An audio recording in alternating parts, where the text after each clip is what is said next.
Hola, hola, ¿cómo están? Yo soy Mariana Costa. Gracias por estar en el canal. Nosotros en este espacio tratamos temas vinculados con diseño, ilustración y comunicación. Y bueno, les agradezco que se estén suscribiendo, que nos vayamos agregando, que vayan comentándome lo que opinan, dándome sus impresiones y sus ideas. Es hermoso para mí compartir, así que les agradezco muchísimo por eso. Hoy especialmente les traigo un video vinculado con un tipo de imagen particular, que es la imagen didáctica. Así que bueno, los invito a quedarse con los ejemplos que seleccioné para hoy, que están muy buenos. Ahí vamos directamente con el contenido. Espero que les guste. Muy bien, este video, como varios que ya están en el canal, tiene como objetivo que pensemos imágenes, que las hagamos trabajar. No solamente los que diseñamos e ilustramos trabajamos con imágenes, sino que además todo el mundo consume imágenes, las utiliza, las lleva, las trae, las envía. Bueno, entonces hay que pensarlas un poco más, me parece, hay que conocerlas.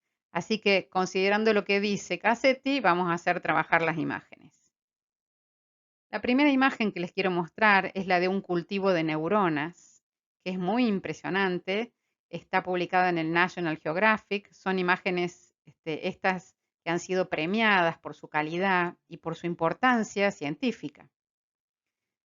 Miren esta otra, que es una roseta neuronal humana. Miren qué imagen tan bella, tan impresionante, ¿no es cierto? Es una imagen obtenida por un microscopio confocal que tiene una gran ampliación y es muy impresionante, muy impactante, ¿no? Son verdaderos mundos. Cuando uno la ve, son verdaderos mundos. Y acá tenemos otra imagen del mismo tipo, que son conexiones entre neuronas del hipocampo. Qué bárbaro, ¿no? Increíble que podamos ya tener este tipo de imágenes para ver con más precisión de qué se tratan estos elementos. Ahora, muy bien. Acá tenemos otra, que es un sistema de sonido. Fíjense lo que es la belleza de esta fotografía que es micro, ¿no es cierto?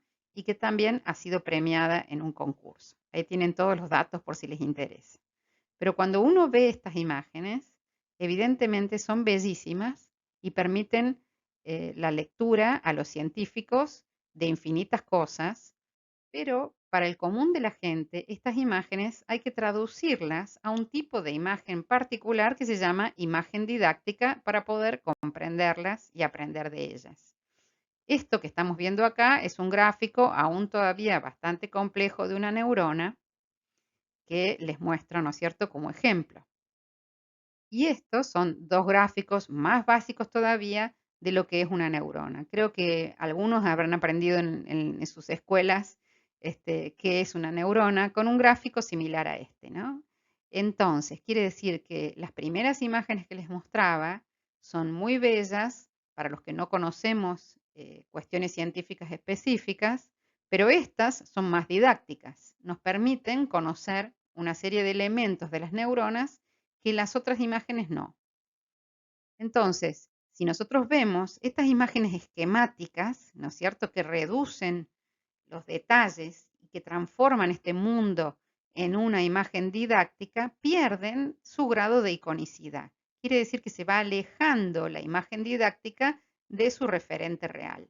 Esto se hace porque inevitablemente para mostrar ciertos elementos tenemos que construir la imagen con mínima cantidad de grafemas y poner allí bastantes ideas, pero no se podría de otro modo, y este es básicamente uno de los aspectos de las imágenes didácticas, ¿no?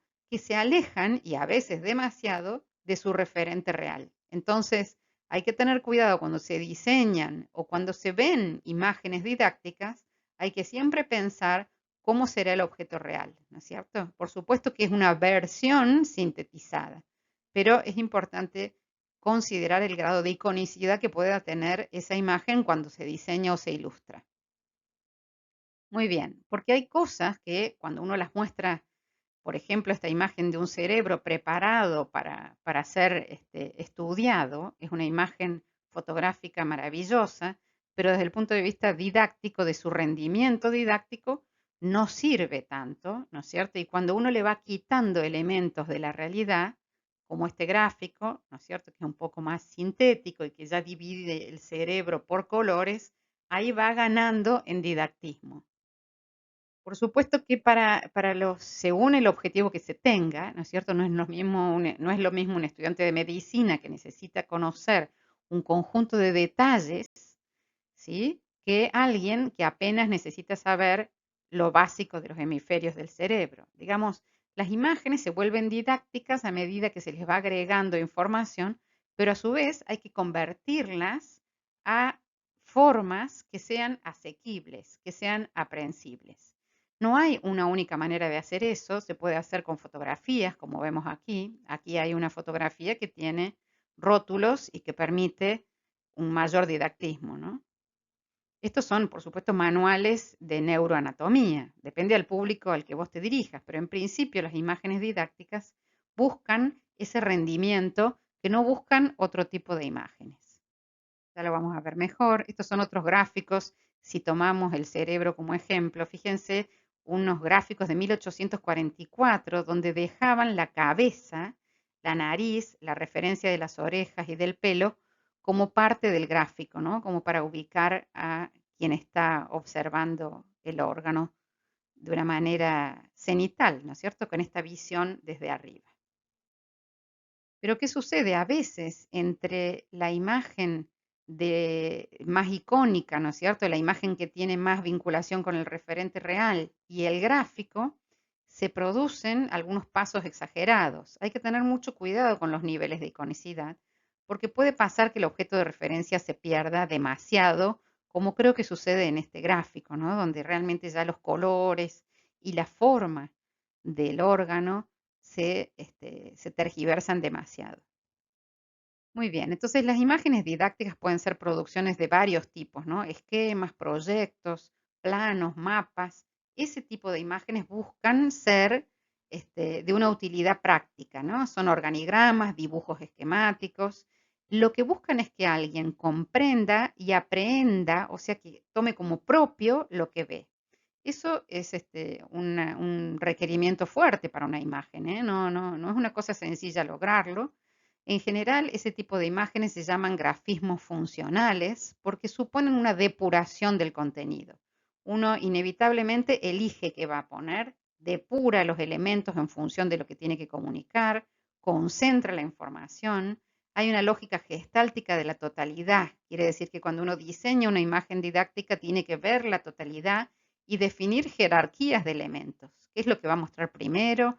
¿Qué es lo que va a mostrar después? En función de lo que está tratando de lograr, ¿no?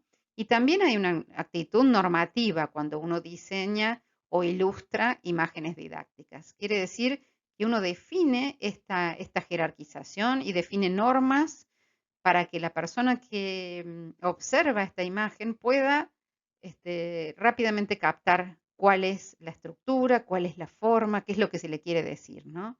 Tienen que ser lo más sencillas y útiles posibles en ese sentido, ¿no? Tienen que ser grafismos funcionales que provoquen que la persona de la manera más unívoca posible capte el contenido.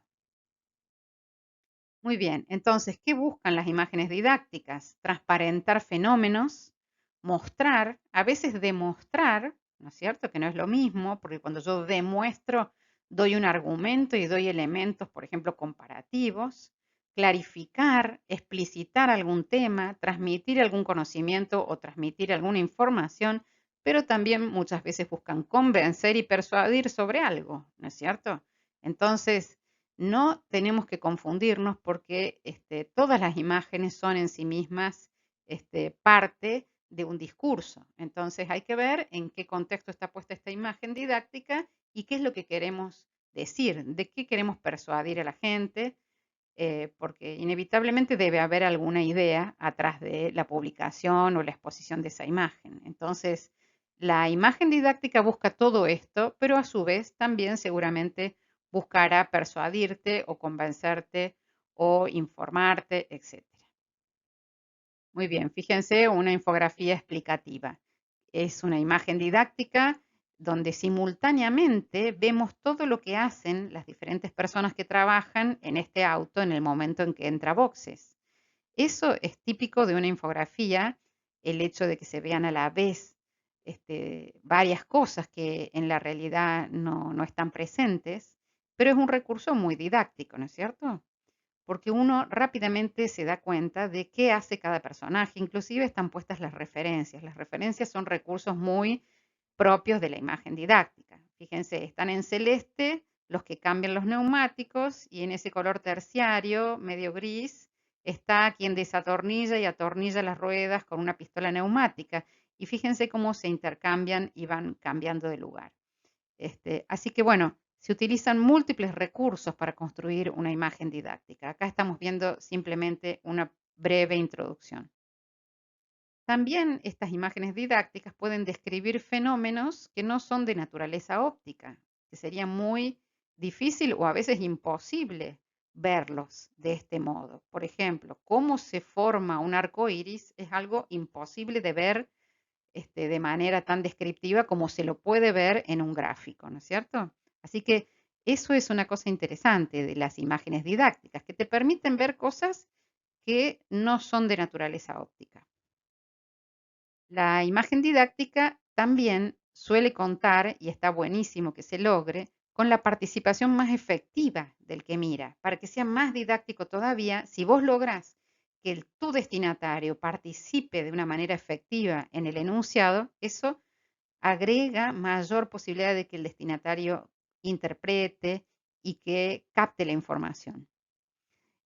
Para poder diseñar este tipo de imágenes, sea cual sea la pieza gráfica, hay que tener muy clara la conceptualización, qué querés lograr, ¿no es cierto? Hay que conocer sobre percepción, hay que pensar qué conoce la gente, qué sabe la gente del tema. Y por supuesto hay que manejar un abanico grande de recursos visuales para poder lograr que estas imágenes funcionen. Este es un ejemplo muy hermoso porque es muy didáctico y muy sencillo a la vez desde el punto de vista visual.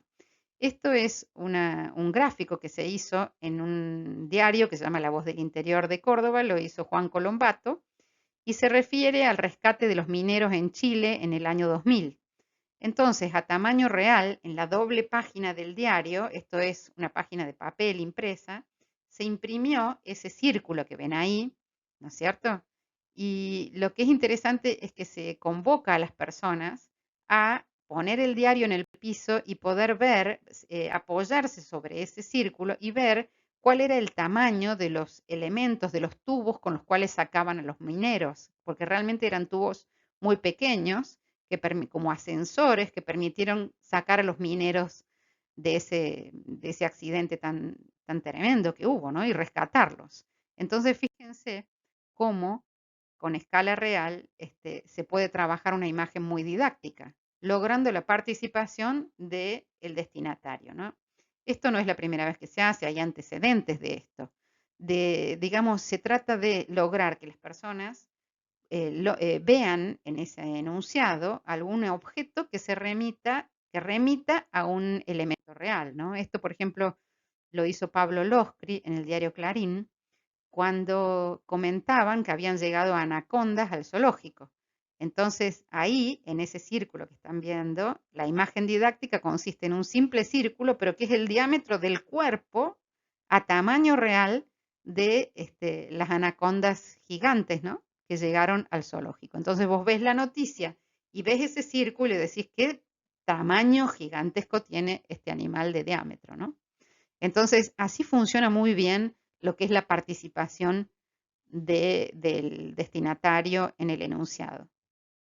Bueno, Joan Costa y Abraham Mols publican en su libro que se llama La imagen didáctica un cuadro sobre las diferentes disciplinas del diseño gráfico y en ese cuadro incluyen a la gráfica didáctica, a la imagen didáctica dentro de lo que es el diseño técnico.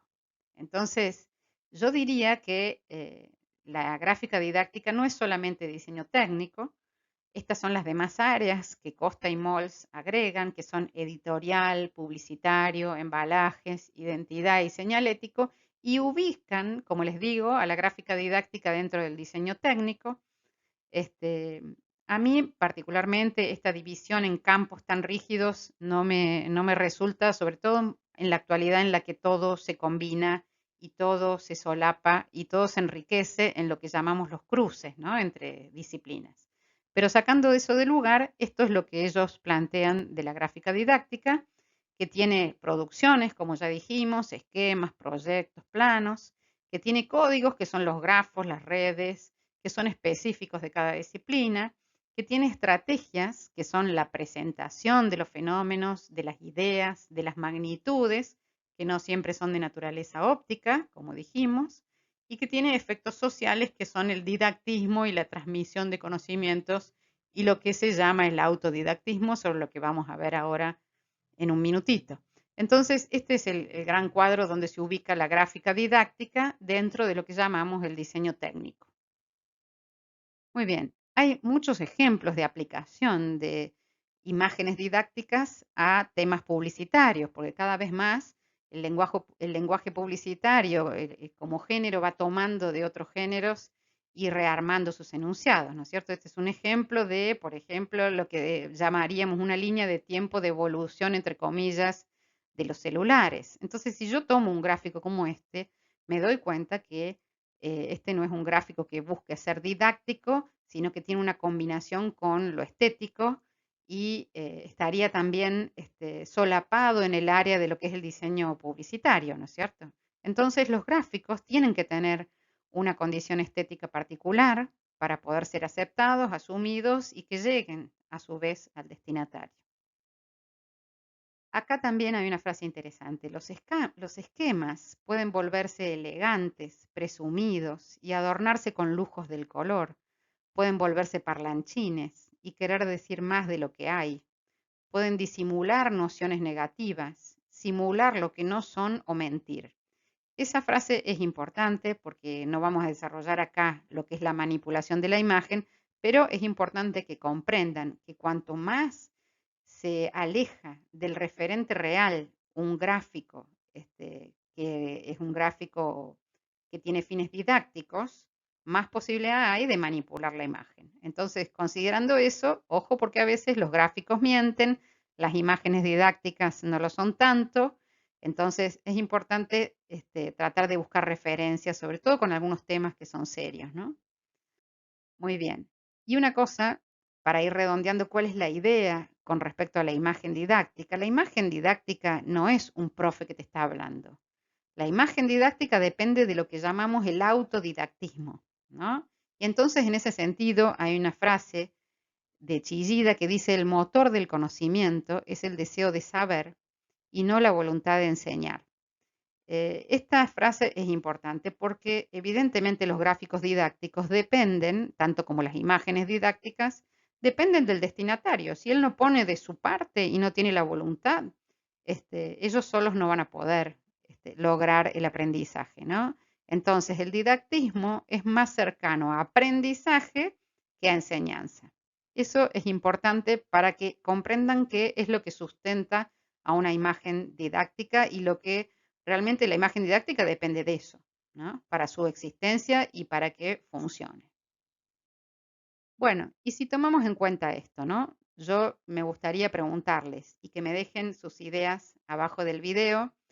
Si tomamos en cuenta esta frase de Chillida que dice: el motor del conocimiento es el deseo de saber y no la voluntad de enseñar. Yo les pregunto, ¿creció o disminuyó el autodidactismo desde que comenzó la pandemia del COVID-19? Quiero decir, ¿cómo lo ven ustedes? ¿Ustedes están trabajando más con un autodidactismo, con una voluntad de aprender o no? ¿Eso creció o disminuyó? Me gustaría saber qué opinan sobre eso. Y bueno, de esto depende, por supuesto, las imágenes didácticas, que a ustedes les interesen y que realmente funcionen. Si no les importan, no van a funcionar. Muy bien. Considerando todo esto, ustedes tienen varios videos vinculados con la imagen, varios videos vinculados con la composición visual y acá les dejo, por supuesto, más bibliografía por si quieren seguir profundizando en el tema. Como siempre les agradezco. Muchas gracias por suscribirse, por estar ahí. Mándenme sus ideas, sus impresiones y bueno, les deseo todo lo mejor. Nos vemos en el próximo video. Chau, chau. Que anden bien.